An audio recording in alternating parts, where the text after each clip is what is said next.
ამ ვიდეოში გასწავლი iPhone-ის რამდენიმე ხრიკს, რომელიც აუცილებლად უნდა იცოდე.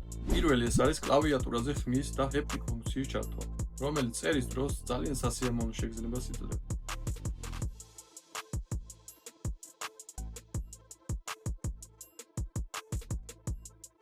მეორე, იცოდი რომ iPhone-ში ნებისმიერი გვერდის და აპლიკაციის დამალვა შეგიძლია? ამ ხრიკით შეგიძლია დამალო ნებისმიერი აპლიკაცია, რომელიც მოგესურვება.